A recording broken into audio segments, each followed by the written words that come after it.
थांबतो. जय हिंद, जय महाराष्ट्र. धन्यवाद दादा. यानंतर जलयुक्त शिवारचे प्रणेते आणि शिवरायांच्या महाराष्ट्राला लाभलेला अभ्यासू व्यक्तिमत्व कर्तव्यदक्ष उपमुख्यमंत्री माननीय श्री देवेंद्रजी फडणवीस साहेब आपल्याला मार्गदर्शन करतील. हिंदवी स्वराज्याचे सरसंस्थापक छत्रपती शिवरायांना मानाचा मुजरा करतो. भारतीय राज्यघटनेचे शिल्पकार भारतरत्न डॉक्टर बाबासाहेब आंबेडकर यांना मानवंदना अर्पित करतो. आज परळीमध्ये आल्यानंतर दोन महत्त्वाच्या नाथांचं दर्शन आम्ही घेतलं. खऱ्या अर्थानं ज्योतिर्लिंग असलेलं आणि ज्यांच्या ऊर्जेने हा संपूर्ण संसार चाललेला आहे अशा परळी वैद्यनाथाचं दर्शन आम्ही घेतलं.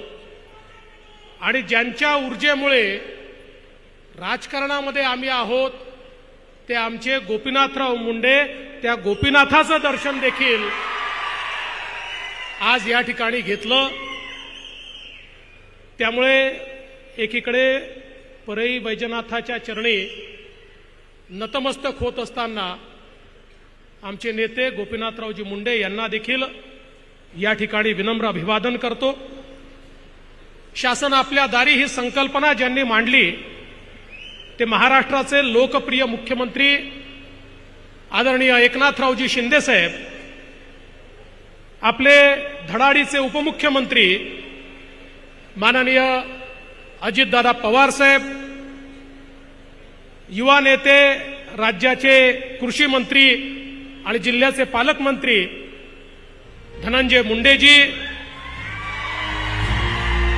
आमच्या भगिनी आपल्या जिल्ह्याचे माजी पालकमंत्री पंकजाताई मुंडे, आमदार सुरेश अण्णा धस, आमदार प्रकाश अण्णा सोळंके, आमदार लक्ष्मण अण्णा पवार, आमदार बाळासाहेब आजबे, आमदार नमिताताई मुंदडा, सुरेश नवलेजी, भीमराव धोंडेजी, मधुकर अर्दडजी, दीपा मुंडेजी, नंदकुमार ठाकूर, मंचावरील सर्व मान्यवर आणि या ठिकाणी उपस्थित एवढ्या मोठ्या संख्येनं जिथपर्यंत माझी नजर जाते तिथपर्यंत मला लोकच लोक दिसत आहेत. अशा माझ्या सगळ्या बीड जिल्ह्यातील सर्व भगिनी आणि बंधूंनो, खरं म्हणजे धनंजय मुंडेंनी या ठिकाणी आल्यानंतर एक मिरवणूक ठेवली होती. ती जर मिरवणूक आम्ही काढली असती तर संध्याकाळपर्यंतही कार्यक्रम सुरू झाला नसता आणि या सगळ्या लोकांचं दर्शन घेता आलं नसतं. म्हणून सगळ्यात पहिल्यांदा आपल्याला विनम्रपणे या ठिकाणी अभिवादन करतो. खरं म्हणजे आज मराठवाडा संकटात आहे, बीड जिल्हा देखील संकटात आहे. मोठ्या प्रमाणात या ठिकाणी दुष्काळाची छाया आपल्याला पाहायला मिळते. अनेक तालुक्यांमध्ये त्या ठिकाणी पाऊस कमी पडल्यामुळे शेतकऱ्यांना मोठी अडचण निर्माण झाली आहे. पण मला एका गोष्टीचं समाधान आहे की यावर्षी आपण निर्णय केला आणि मुख्यमंत्री एकनाथराव शिंदेजी यांच्या नेतृत्वामध्ये 1 रुपयामध्ये पीक विम्याची योजना ही या ठिकाणी आपण जाहीर केली. आणि मला हे सांगताना समाधान वाटतं की आपल्या या जिल्ह्यामध्ये 18 लाख शेतकऱ्यांना पहिल्यांदा विम्याच्या इतिहासामध्ये 25% अग्रिम हे त्यांच्या खात्यामध्ये मिळाली. आणि कृषी मंत्र्यांनी स्वतः लक्ष घालून हा विमा सर्वांना मिळाला पाहिजे याकरता प्रयत्न केले. आणि आता येत्या काळामध्ये सगळे शेतकरी जेवढे या दुष्काळामुळे अडचणीत आहेत त्या सगळ्या शेतकऱ्यांना आमच्या एकनाथरावजी शिंदे यांच्या नेतृत्वातील सरकार पूर्णपणे मदत करेल. कुठलाही शेतकरी आम्ही वाऱ्यावर सोडणार नाही हा आपल्याला आश्वासित करण्याकरता या ठिकाणी मी आलेलो आहे. एवढंच नाही तर आपल्याला कल्पना आहे आपण आता मराठवाड्यामध्ये नानाजी देशमुख कृषी समृद्धी योजनेचा दुसरा टप्पा सुरू केलाय। या योजनेच्या अंतर्गत गावामध्ये प्रत्येकाला शेततळं असेल, त्या ठिकाणी शेततळ्याचं अस्तरीकरण असेल किंवा त्या ठिकाणी ड्रीपची व्यवस्था असेल, त्या ठिकाणी वेगवेगळ्या प्रकारच्या योजना असतील, त्या ठिकाणी आमच्या शेतकऱ्यांकरता गोदामाची योजना असेल, आमच्या शेतकऱ्याच्या शेतमालाला भाव देण्याकरता व्हॅल्यू ॲडिशनची त्या ठिकाणी व्यवस्था असेल, मिनी अशा प्रकारचे त्या ठिकाणी प्रक्रिया केंद्र असतील, या सगळ्या गोष्टी आता आपण या ठिकाणी सुरू केलेल्या आहेत।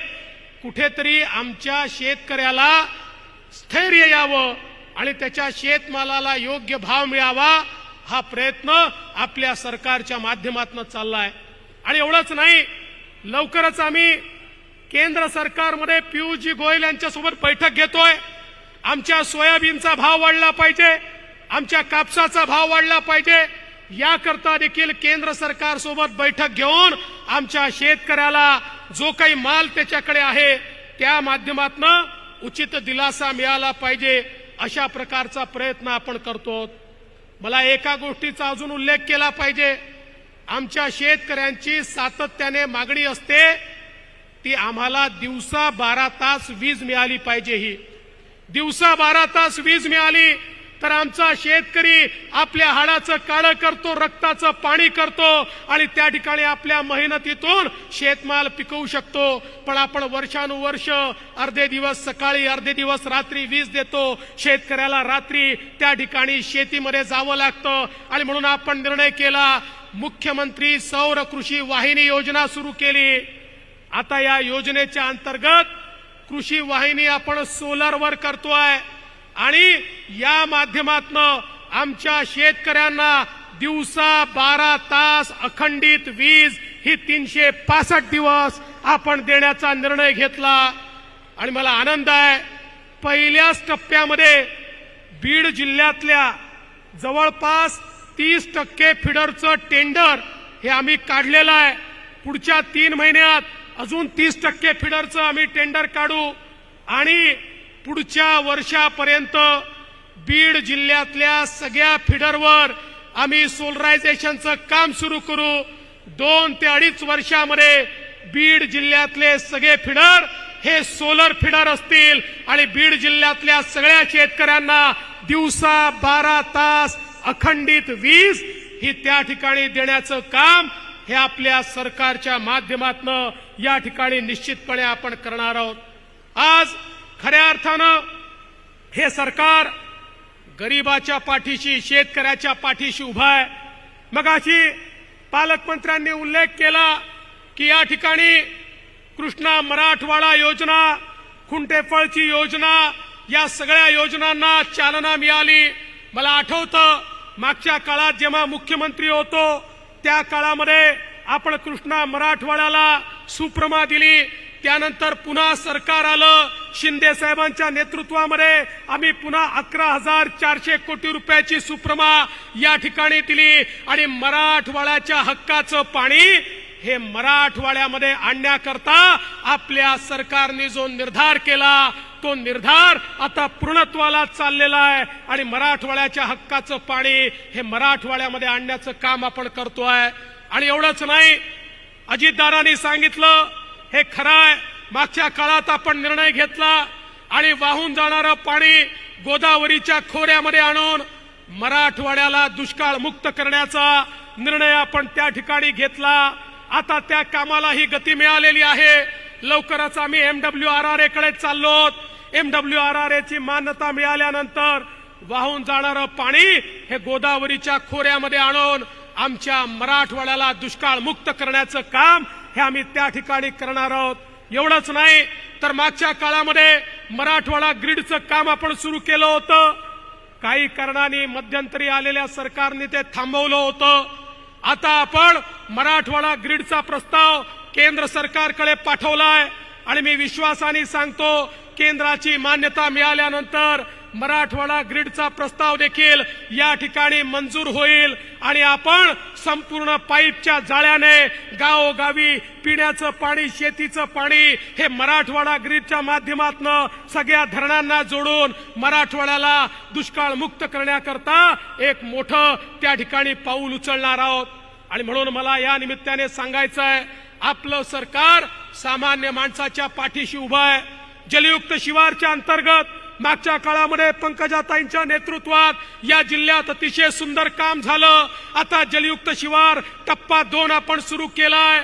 मला विश्वास आहे जसं मागच्या काळामध्ये बीड जिल्ह्याने जलयुक्त शिवारमध्ये पहिला नंबर पटकावला, याही वेळी बीड जिल्हाच या ठिकाणी पहिल्या क्रमांकावर जलयुक्त शिवारच्या अंतर्गत येईल आणि शेतकऱ्याच्या शेतीला पाणी देण्याकरता निश्चितपणे या ठिकाणी अतिशय उत्तम काम होईल.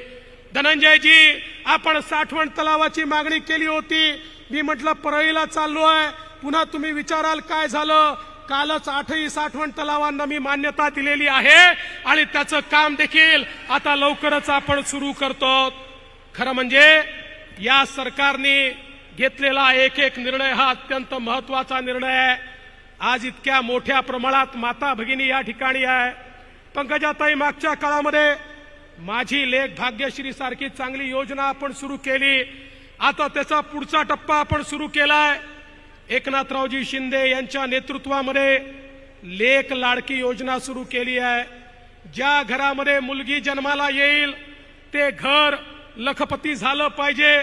मुलगी जन्माला आली की 5,000 रुपये, ती पहिल्या वर्गात गेली की 5,000 रुपये, ती 7व्या वर्गात गेली की त्या ठिकाणी 8,000 रुपये, ती 11व्या वर्गात गेली की 8,000 रुपये आणि ती 18 वर्षाची झाली की 75,000 रुपये, असे 1,00,000 रुपये ज्या घरामध्ये मुलगी जन्माला येईल ते घर लखपती करण्याचा निर्णय आपण या ठिकाणी घेतलेला आहे.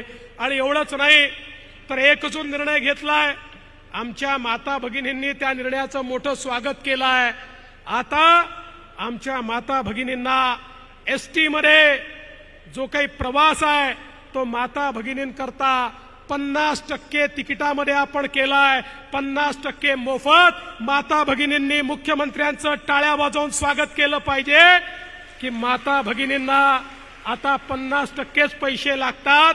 आणि आता घरच्या लोकांना सांगितलं पाहिजे की आता तालुक्याच्या ठिकाणी, जिल्ह्याच्या ठिकाणी जायचं असेल तुम्ही घरी बसा, मी जाऊन येते, कारण मी गेली तर अर्ध्या पैशातच काम होतं, हे सांगण्याची आज आवश्यकता या ठिकाणी आहे. महात्मा फुले जनआरोग्य योजना, एकीकडे देशाचे पंतप्रधान मोदीजींनी 5 लाखापर्यंतचा इलाज मोफत केला, तर दुसरीकडे एकनाथरावजी शिंदे यांच्या नेतृत्वामध्ये आपल्या सरकारने महात्मा फुले जनआरोग्य योजनेमध्ये 5 लाखापर्यंतचा इलाज मोफत केलेला आहे. त्याच्यामध्ये आता कुठली अट नाही. 12 कोटी लोकांना मोफत इलाज देण्याचं काम हे या ठिकाणी आपण करतोय.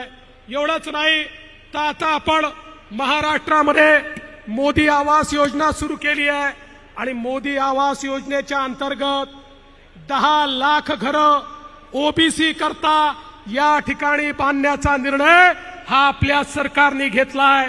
एकीकडे एससी एसटी करता आपण घरं बांधतोय, ओपन करता बांधतोय, पण ओबीसी करता 10 लाख घरं हे आपल्या सरकारच्या माध्यमातून या ठिकाणी बांधण्यात येत आहेत. एवढंच नाही, आमच्या अंगणवाडी सेविका असतील, गटप्रवर्तक असतील, आशा सेविका असतील, सगळ्यांच्या मानधनामध्ये 1500 ते 1700 रुपये वाढ आपल्या सरकारने या ठिकाणी केली आहे. जे निराधारचे लोक आहेत त्यांना 1000च्या ऐवजी 1500 रुपये पेन्शन करण्याचा निर्णय आपण घेतलाय. आणि या व्यतिरिक्त मोठ्या प्रमाणात आमच्या मुलांच्या स्कॉलरशिपचे पैसे देखील वाढवण्याचं काम हे आपल्या सरकारने या ठिकाणी केलेलं आहे. खरं म्हणजे शिंदे साहेबांच्या नेतृत्वात सरकारने गेल्या 1.5 वर्षात केलेल्या कामांची यादी जर मी वाचली तर इतक्या मोठ्या प्रमाणात ही कामं झाली आहेत की ही यादी वाचता वाचता अपुरी पडेल. पण या निमित्ताने आज एक मागणी धनंजयजी तुम्ही पण केली आहे, पंकजाताईंनी पण केली आहे, ती म्हणजे वैद्यनाथाचं जे विकास आराखडा आपण तयार केलाय त्याला केंद्र सरकारने देखील पैसे दिले पाहिजेत. माननीय मुख्यमंत्री निश्चितपणे त्याची शिफारस करतील आणि मी स्वतः त्या ठिकाणी जाऊन मोदी सरकारकडनं तो आराखडा मंजूर करून आणीन आणि आमच्या वैद्यनाथाला या ठिकाणी प्रसाद योजनेच्या अंतर्गत निश्चितपणे जे काही काम या ठिकाणी करण्याची आवश्यकता आहे, जो काही कॉरिडॉर करण्याची आवश्यकता आहे, तो कॉरिडॉर निश्चितपणे आपण तयार करू. खरं म्हणजे वेळ खूप झालाय, मुख्यमंत्र्यांचं भाषण देखील ऐकायचं आहे, पण या निमित्ताने एवढंच सांगतो, आम्ही तिघं एकत्रित आलोत आणि आम्ही तिघं एकत्रित आल्यानंतर आमच्या मनामध्ये एकच ध्यास आहे, महाराष्ट्राचा विकास, महाराष्ट्राला पुढे घेऊन जाण्याचं काम आम्ही करतोय. पण काही लोकांना ते नको आहे, त्यामुळे ते लोक रोज ज्या प्रकारचे बेताल वक्तव्य करतात आम्ही त्याच्याकडे लक्षही देत नाही. आता काल परवा 4 राज्याच्या निवडणुका झाल्या. आता निवडणुकांमध्ये सीएम साहेबांना आणि मला प्रचाराला बोलवलं. आम्ही प्रचाराला गेलो. आम्ही गेलो तिथेही चांगला विजय मिळाला. आता काही लोकांना तेही पोटात दुखतं. म्हणाले तुम्ही दुसऱ्या राज्यात का गेले? अरे तुम्हाला बाजूच्या घरात कोणी बोलवत नाही, आम्हाला दुसऱ्या राज्यात बोलवतात, तर तुमच्या पोटामध्ये का दुखतं? हा माझा सवाल आहे. आता पुढच्या वेळेस तर अजितदादांना देखील घेऊन जाणार आहे, म्हणजे 2-4 सीटा दादा अजून वाढतील. पण हे सगळं झालं तरी आमचं लक्ष कुठे आहे? आमचं लक्ष हे महाराष्ट्रामध्येच आहे. या महाराष्ट्राला सुजलाम सुफलाम केल्याशिवाय आम्ही शांत बसणार नाही. इथले दीन दलित गोर गरीब आदिवासी शेतकरी शेतमजूर या प्रत्येकाच्या जीवनामध्ये परिवर्तन केल्याशिवाय आम्ही या ठिकाणी चूप बसणार नाही. आणि म्हणून जाता जाता केवळ एवढंच सांगतो, मगाशी आमच्या पंकजाताई म्हणाल्या की सगळ्यांना ही उत्कंठा आहे की आज या स्टेजवर पंकजाताई पण आहेत आणि धनंजय मुंडे पण आहेत.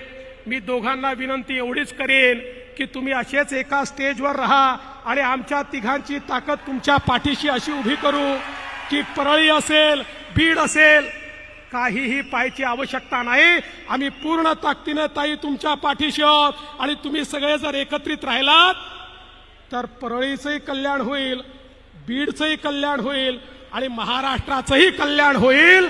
आणि म्हणून हा मंच असाच आम्हाला दिसत राहील हा विश्वास व्यक्त करतो आणि माझं बोलणं संपवतो. धन्यवाद. जय हिंद, जय महाराष्ट्र.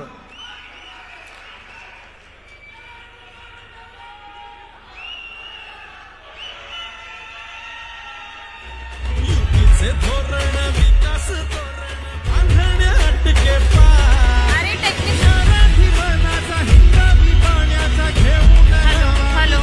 सन्माननीय मुख्यमंत्री महाराष्ट्र राज्य श्री एकनाथजी शिंदे साहेब, सर्वसामान्यांचं हक्काचं नेतृत्व, दीपस्तंभ, टाळ्यांच्या जोरदार गजरात स्वागत करूया महाराष्ट्र राज्याचे मुख्यमंत्री श्री एकनाथजी शिंदे साहेब. छत्रपती शिवाजी महाराज की जय. भवानी.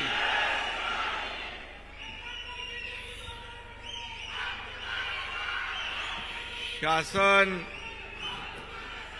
आपल्या दारी या कार्यक्रमाला उपस्थित आपले लोकप्रिय उपमुख्यमंत्री देवेंद्र फडणवीसजी, आपले धडाडीचे उपमुख्यमंत्री अजितदादा पवारजी, या जिल्ह्याचे पालकमंत्री आणि कृषी मंत्री धनंजय मुंडेजी, माजी मंत्री पंकजाताई मुंडे, आमदार सुरेश धस, आमदार प्रकाश सोळंके, आमदार लक्ष्मण पवार, आमदार बाळासाहेब आसपे, आमदार नमिताताई मुंदडा, सुरेश नवले, भीमराव धोंडे, पुंडलिक खांडे, सचिन मुळूक, विभागीय आयुक्त, जिल्हाधिकारी, एसपी, सर्व मान्यवर आणि मला वाटतं इकडे नजर पोचत नाही तिथपर्यंत असलेल्या माता भगिनी इकडेही आहेत, इकडे आहेत, इकडे सरपंच, इकडे महिला भगिनी, बचत गट सगळे, आणि बाहेर रस्त्यावर देखील एवढीच लोक आहे. मला वाटतं धनंजय, आतापर्यंत झालेल्या शासन आपल्या दारी मला वाटतं 20 कार्यक्रम झाल्या, त्याच्यात सगळ्यात मोठा आणि रेकॉर्ड ब्रेक असा हा शासन आपल्या दारी तुम्ही यशस्वी केल्याबद्दल तुम्हाला सगळ्यांना मनापासून धन्यवाद, मनापासून अभिनंदन.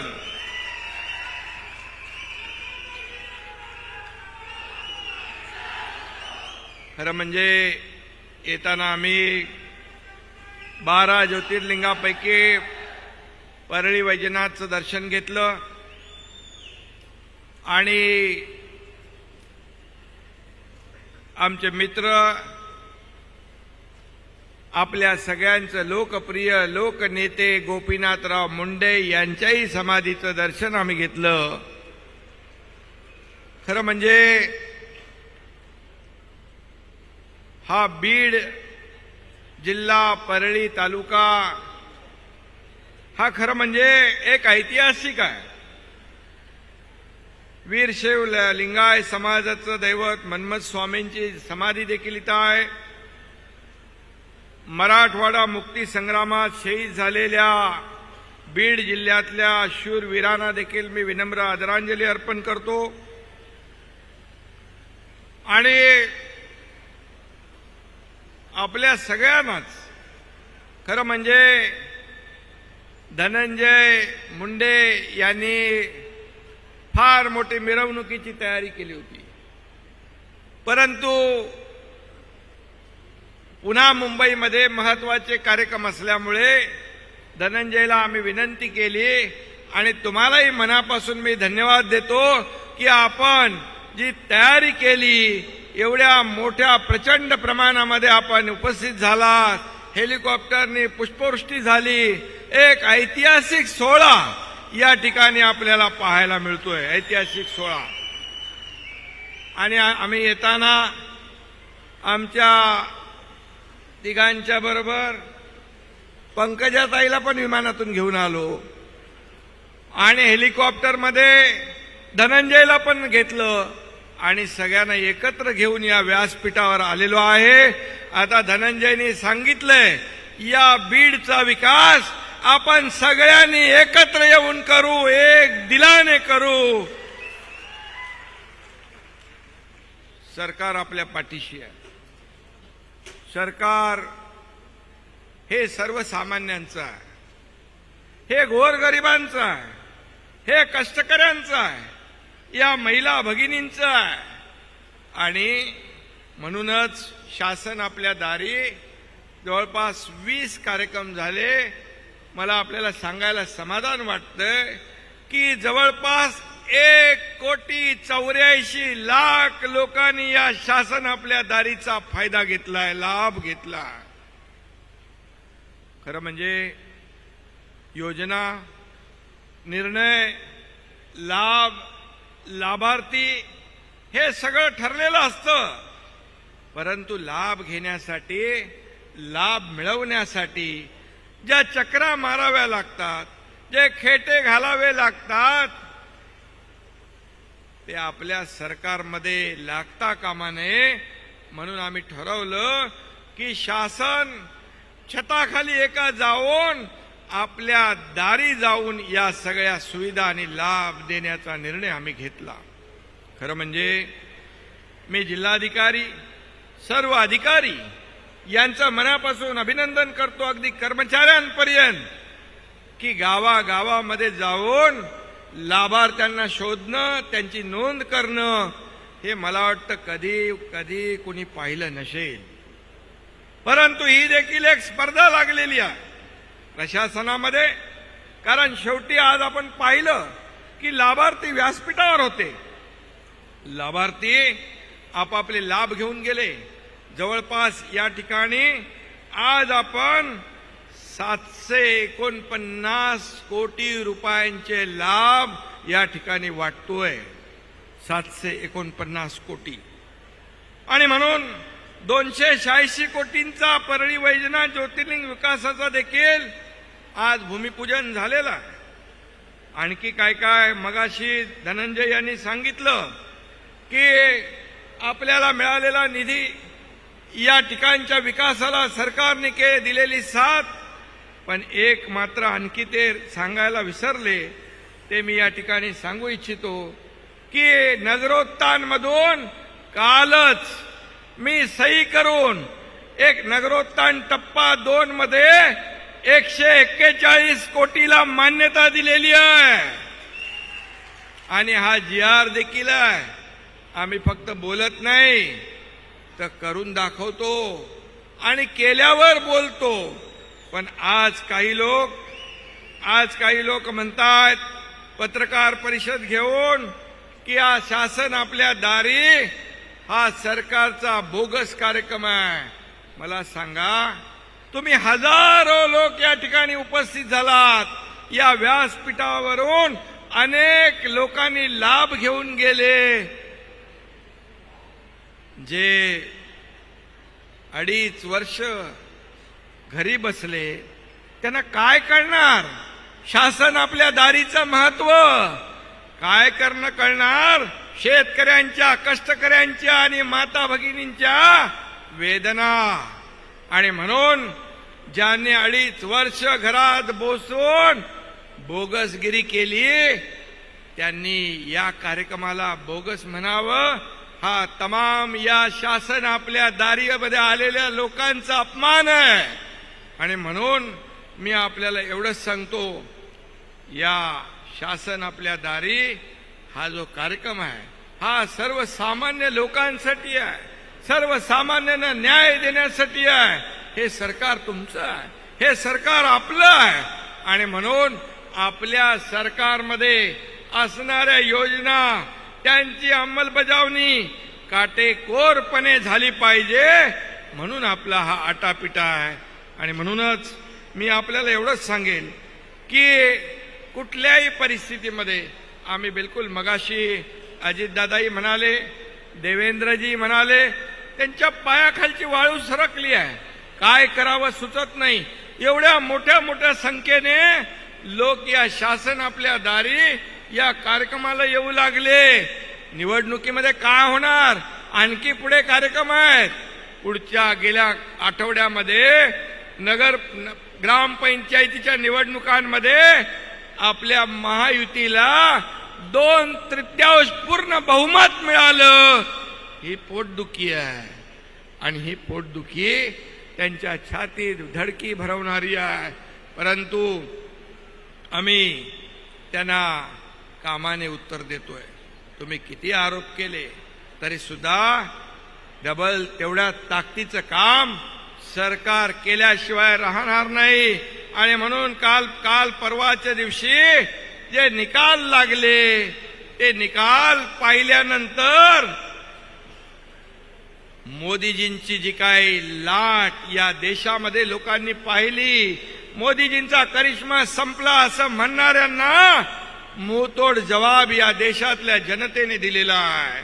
आणि म्हणूनच आपण देखील केंद्र सरकार आणि राज्य सरकार मिळून हे डबल इंजिनचं सरकार काम करतंय. आपल्याला केंद्राचंही पाठबळ आहे. मला सांगा, गेल्या 9 वर्षामध्ये आदरणीय प्रधानमंत्री महोदयांनी जे केलेलं काम आहे ते गेल्या 50-60 वर्षात आधीच्या राज्यकर्त्यांना दुर्दैवाने करता आलं नाही. आणि म्हणूनच काल परवाच्या निवडणुकांमध्ये साप धुव्वा उडवलाय जनतेने. आणि येणाऱ्या 2024च्या लोकसभेच्या निवडणुकांमध्ये देखील पुन्हा नरेंद्र मोदीच याच्यावर शिक्कामोर्तब जनतेने केलंय, लोकांनी केलंय, याचीच पोटसूळ आहे. आणि म्हणून मला सांगा, मोदीजींनी गेल्या 9 वर्षामध्ये एक तरी सुट्टी घेतली आहे? एक तरी दिवाळी त्यांनी कुटुंबाबरोबर साजरी केली आहे? दिवाळीला ते सेना आपल्या बॉर्डरवर जातात, आपल्या सैन्यातल्या जवानांबरोबर लष्कराबरोबर दिवाळी साजरी करतात आणि असा प्रधानमंत्री आपल्या देशाला लाभला हे आपलं भाग्य आहे. आणि म्हणून शासन आपल्या दारीच्या माध्यमातून जे जे लोक आरोप करतील, माझ्या माय भगिनी इकडे बसलेल्या आहेत, सरपंच आहेत, बांधव आहेत, यांना जे आपले टिंगल टवाळी करतायत, बदनामी करतायत, त्यांना वेळ येईल तेव्हा आपल्याकडून योग्य उत्तर गेल्याशिवाय राहणार नाही, अशा प्रकारचा देखील विश्वास मी या ठिकाणी व्यक्त करतो. आणि रोज उठायचं, आरोप, आता आम्ही तिघजण काम करतोय, दिवस रात्र काम करतोय, आपण लोकांमध्ये जातोय, लोकांची गाराणी ऐकतोय, लोकांना न्याय देण्याचं काम आपण करतोय. आणि म्हणूनच हे जे काही आज आपण पाहतोय ते चित्र या महाराष्ट्रामध्ये आज बदललेलं चित्र पाहतोय.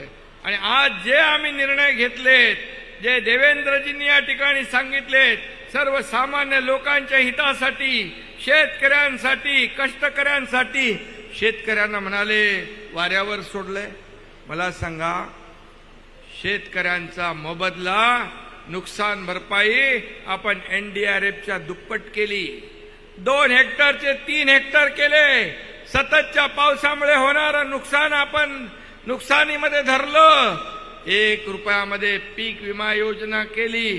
जे महाविकास आघाडी सरकारने 50,000 रुपये जे रेग्युलर कर्जफेड करत होते त्यांना देण्याचा निर्णय घेतला, परंतु दिला नाही, तो देखील आपल्या महायुतीने दिला. आणि म्हणून आज इथं देखील अवकाळी पावसाने शेतीचं नुकसान केलेलं आहे, याची जाणीव आम्हाला आहे. आणि म्हणून शेतकऱ्यांना वाऱ्यावर आम्ही सोडणार नाही. हे शेतकऱ्यांचं सरकार आहे, कष्टकऱ्यांचं सरकार आहे. त्यामुळे पंचनामे देखील आम्ही सांगितले युद्ध पातळीवर करा आणि शेतकऱ्यांच्या पाठीशी उभं राहण्याचं काम करा. हे सरकारचं काम आहे, हे आपलं काम आहे. आणि म्हणून महिला बचत गट असेल, सरपंचांना त्यांच्या गावाच्या विकासासाठी निधी असेल, आज महिला सक्षमीकरणाचा देखील निर्णय आपल्या सरकारने घेतला. CRPचं मानधन डबल केलं, महिला बचत गटाचं रिव्हॉल्विंग फंड जे आहे तो आपण दुप्पट केला. आणि या महिला बचत गटांना देखील त्यांच्या वस्तू विक्रीसाठी ब्रँडिंग करणं, मार्केटिंग करणं, त्यांना पायावर स्वतःच्या उभं करण्यासाठी पूर्ण सरकार आपल्याला साथ देणार आहे, आपल्या सोबत आहे. आणि म्हणूनच मी आपल्याला एवढंच सांगेन की आपल्या येणाऱ्या काळात जे जे काही सरकारकडून आपल्याला अपेक्षित आहे, या राज्याचा विकास जो आहे, या राज्यामध्ये पायाभूत सुविधा आहेत, या राज्यामधल्या अनेक योजना आहेत. धनंजय मुंडे यांनी देखील या ठिकाणी पीक विमा योजनेचं बीड पॅटर्न केलं. तो बीड पॅटर्न देखील आपण राज्यामध्ये राबवतोय. खरं म्हणजे आमचा उद्देश एकच आहे, उद्देश एवढाच आहे की सर्वसामान्याच्या आयुष्यामध्ये चांगले दिवस आणणं, सर्वसामान्यांच्या जीवनामध्ये बदल घडवणं, विकासाच्या जे काही प्रकल्प बंद पाडले होते 2.5 वर्षामध्ये त्याला चालना देण्याचं काम आपण करतोय. शेतकऱ्यांच्या तोंडाला ज्यांनी पानं पुसण्याचं काम केलं, त्या शेतकऱ्यांच्या मागे उभं राहण्याचं काम आमचं सरकार करतंय. आणि म्हणून मी आपल्याला एवढंच सांगेन, मगाशी धनंजय म्हणाले की उद्योग कोका कोला या ठिकाणी बीडमध्ये देखील, या राज्यामध्ये देखील जेवढे जेवढे उद्योग येतील ते आणण्याचं काम सरकार केल्याशिवाय राहणार नाही. कारण या सर्वसामान्य माणसाच्या, तरुणांच्या हाताला काम देण्याचा निर्णय सरकारने घेतला. आणि म्हणून या राज्यात अनेक उद्योग येतात, आपण या उद्योगधंद्यांना पूरक अशी मदत करतोय, त्यांना सवलती देतोय. आणि उद्योग आले तर लोकांना रोजगार मिळेल, या राज्याची समृद्धी होईल, या राज्याची भरभराट होईल. आणि म्हणून या राज्यामध्ये देखील चांगले रस्ते असले पाहिजे, आम्ही वरून हेलिकॉप्टरमधून बघितलं की रस्त्यांची कामं सुरू आहे. आणखी जे काही रस्ते लागतील ते देखील आपल्याला देण्याचं काम राज्य सरकारच्या माध्यमातून केलं जाईल, हे देखील मी या ठिकाणी सांगू इच्छितो. आणि म्हणून धनंजय, आम्ही आता तिघही इथं आलेलो आहे, त्यामुळे काळजी करू नका. हे तुमच्या जनतेचं प्रेम या ठिकाणी पाहिलेलं आहे. त्यामुळे या जनता जनार्दनासाठी जे जे काही करावं लागेल ते सरकार केल्याशिवाय राहणार नाही, हा शब्द या राज्याचा मुख्यमंत्री म्हणून मी आपल्याला देऊ इच्छितोय. आणि म्हणून मगाशी अजितदादांनी मराठा समाजाचा देखील उल्लेख केला. मराठा समाजाचं देखील या ठिकाणी सरकारची भूमिका ठाम आहे. मराठा समाजाचं आरक्षण देत असताना इतर कुठल्याही घटकावर, इतर कुठल्याही समाजावर अन्याय न करता मराठा समाजाला त्याचं हक्काचं, टिकणारं, कायद्यामध्ये बसणारं आरक्षण देणं ही आमची जबाबदारी आहे आणि ते आम्ही देणार, हा देखील विश्वास मी या ठिकाणी आपल्याला देऊ इच्छितो. आणि म्हणून शासन आपल्या दारी हा अतिशय मोठा कार्यक्रम आज आपला या ठिकाणी झालाय. मगाशीच मी सांगितलं की आतापर्यंतच्या जेवढ्या शासन आपल्या दारी झाले त्याचा उच्चांक, रेकॉर्ड ब्रेक आजच्या या कार्यक्रमाने आपण केलेला आहे. आणि म्हणून पुन्हा आपल्याला मी मनापासून या ठिकाणी धन्यवाद देतो. मनापासून धनंजय, तुमचं अभिनंदन करतो, शुभेच्छा देतो. जय हिंद, जय महाराष्ट्र. धोरण विकास धोरण बांधणे अटके पार. यानंतर बालविवाह निर्मूलन राष्ट्रगीत व्हायचंय. कृपया राष्ट्रगीतासाठी आपण सगळ्यांनी बालविवाह निर्मूलनचे एक अनावरण चित्रफित आदरणीय मुख्यमंत्री महोदय करतील. मी पोलीस प्रशासनाला विनंती करते, आपल्या सगळ्यांना विनंती करते, राष्ट्रगीताकरिता आपण सगळेजण उभं राहावं. एक साथ सुरू करके सुरू कर राष्ट्रगीत. पोलीस बँडला विनंती आहे, कृपया आपण राष्ट्रगीत सुरू करा.